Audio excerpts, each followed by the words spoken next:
Anybody watching this video, especially you, can become an academic weapon if they want to. I went from someone that was an average student, in my class, to actually becoming the person that goes for Olympiads and even became a first class mechanical engineering student later on in university. And so I can definitely tell you that if I can do it, you can do it too. But this video is actually not for people that are not interested in working hard or interested in doing the real things that actually contribute to you becoming an academic weapon. If you're not that person, please click off the video. But I know that for the fact that you clicked, that means you actually want to do something that will actually change your academic life. But I want to just inform you that, see, academic excellence is not a function of intelligence, but it's actually a function of diligence. And that's why I'm going to be telling you 5 key things that are actually going to change the way your academics works. And if you incorporate these 5 things into your entire semester, I can definitely tell you that next result that you're going to get is actually going to make you smile for good reasons this time. So anyways, let's get into it. So the first thing I need you to do is to become an actor. Hold on, let me explain.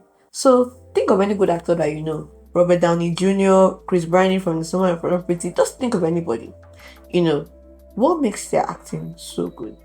It's the fact that these people don't just act, but these people actually embody the roles that they do.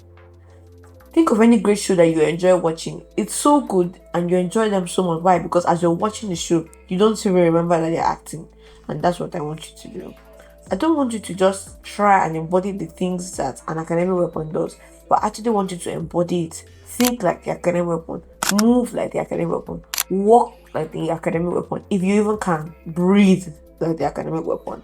Why? Because if you keep on trying to become the person and you don't make the mental shift in your head that you actually finally become that person, it's going to be almost impossible for you to do anything that you actually need to do, because you'll feel like as if all these things that I'm doing, none of them is even hitting the wall. I don't have time to really talk about it much in this video, but you can click on this video by the other side because I've already explained it. You have to first of all make that mental shift in your mind that, okay, this is the result that I'm getting, this is the person that I now am.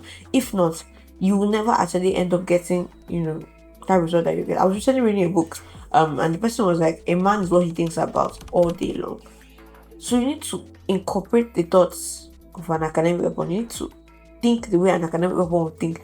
So this second point can actually make or break your grades, because they are so important and most people don't even realize it and they don't incorporate it on time into their academic schedules. It's the fact that the way of your studying is actually very, very important.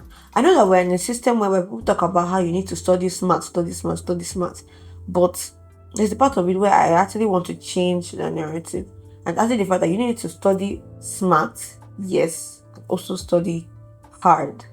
Study smart looks like, oh, this is what exactly I need to read, to pass this test. And I know that if I read all these exact things and I focus down on them, this is actually what's going to come out, and this is actually going to impact my grade.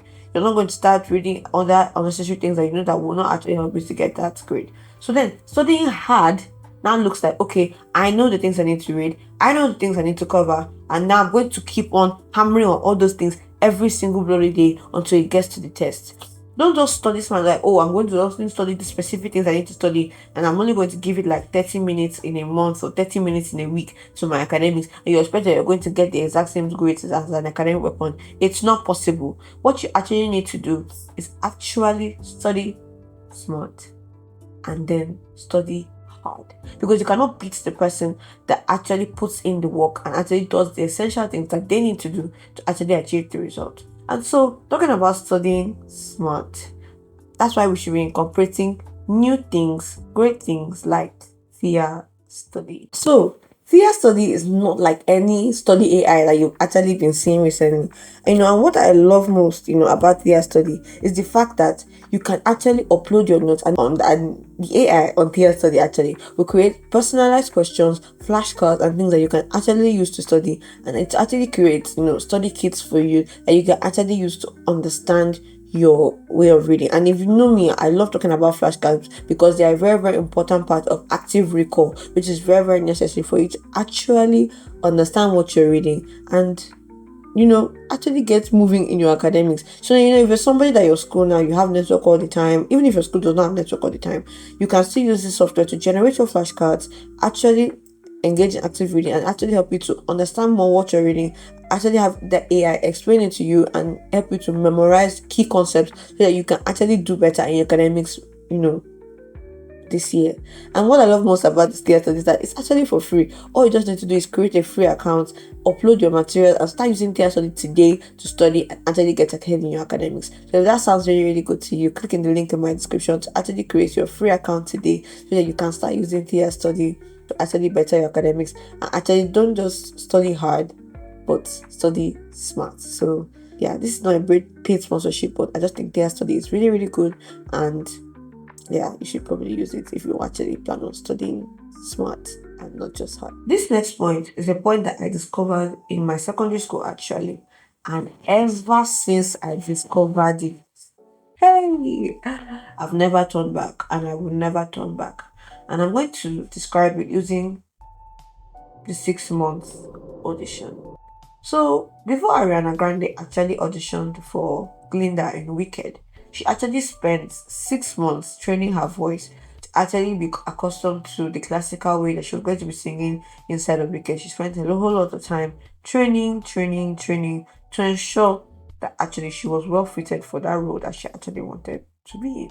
So what does me talking about singing have to do with academics? There are somebody in your class that you know has been preparing for exams since their day one. But your exam is the next day and you don't even know what your topics are or anything. What is your problem? This point just simply has to do with preparation and actually preparing effectively, for when your exams come around. So I'm going to explain to you the exact technique that I'm using right from secondary school that has never failed me in any of my exams that you can incorporate this coming semester to ensure that you actually become the academic weapon that you actually need to become. So what I actually do is 2 weeks to my exam, yes. I write down all my courses and I actually rank each one of these courses, see how ready I am for each one of them. And so I'll have like all the numbers, right? So I have those that are very, very low and I have those that are very, very high. So what will I do? I combine all the lowest ones with all the higher ones. Why am I doing that? Because if I combine all the highs together, then I won't be really very effective during that reading session. I'll just be feeling myself, thinking I'm ready for exam. And if I combine two lows together, when I'm reading, I'm partially feeling hopeless, like, what am I even doing? And I might end up not actually studying the subject. But if I combine a high subject with a low subject, if I'm ever feeling a little bit overwhelmed by the low subject, I can switch to the high subject and then switch back. And that way I'm making progress in both the high subject, ensuring that I actually gain mastery, and ensuring that in the low subject I'm actually gaining greater understanding. If you don't really grab it as I'm explaining it right now, I'm going to be linking a community post in the description where I actually explain to you how I actually did this in a more detailed manner. But that's just simply it. It's just ensuring that at least 2 weeks to your exam, or even preferably every month, every two weeks, you are constantly evaluating how ready you are, for your exams, for your tests, and all those kind of things. You need to effectively prepare. If somebody can spend the next 6 months preparing for an audition that she wants to audition, how much more you that they are spending lots of money for you to gain your education? You should take your academics seriously, because if not, what are you actually doing in your school? Like, so we crave academic validation over here. So actually ensure that you put in the actual work that you know that it takes to actually do well in your academics. No, me, I won't lie to you. So, anyways, let's move on to the next point. So we've talked about the when of studying, the what of studying. But one thing I don't think I've really discussed with you is the way of studying. So there's different ways to study when you know you have 2 weeks, 3 days, and 24 hours to your exam. And I talked about that in this video here. There are different ways you need to study when it comes to calculation subjects and written subjects. And I also talked about that in this video here. And there are millions and millions and millions of study techniques that I have evaluated. And I've also talked about that in this video here.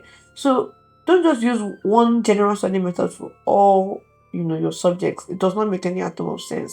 You know that when you're studying maths, you need to be practicing. You know that when you're studying literature, you need to have your flashcards and know the things that you need to remember. The study techniques can never be the same. And if you're using the same study technique for all your subjects, that might just explain why you're not an academic weapon yet. So you need to actually incorporate different study techniques to each one of your subjects to ensure that you're actually doing well and actually doing your best for your academics to actually flourish. Because the way you study really, really matters. And what you also study really, really matters. That's why I talked about you not just studying hard, but studying smart and actually studying the correct things that you need to study to actually become an academic weapon. So I think I'm really done with this video on the overall note. But I would like to end this, video with the mindset of an academic weapon.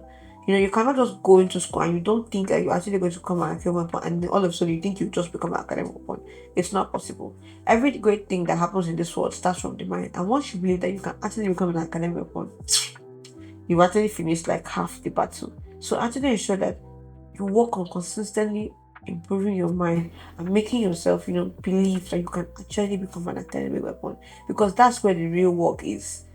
Actually making yourself believe that yes, truly I can pass this course. Yes, truly I can do well. Yes, truly I can be part of the people in my course and they look at it and they'll be like, yeah, this person is academically resilient. So work on developing your mind, and by the time you develop your mind, actually make yourself believe that yeah, I can be an academic weapon. Believe me, all the other things that you want to do to become an academic weapon will actually follow. And so if you actually want to understand what it takes in terms of studying to actually become an academic weapon, check this video by this side where I can explain to you 10 core academic study techniques that I have used over time to actually achieve my first class result, and I think that will actually be beneficial to anybody that actually wants to develop themselves in their academics. Thank you so much for watching. I wish you the best in this your new academic career. Go there and show them. I love you guys so much, and I'll see you guys in another video.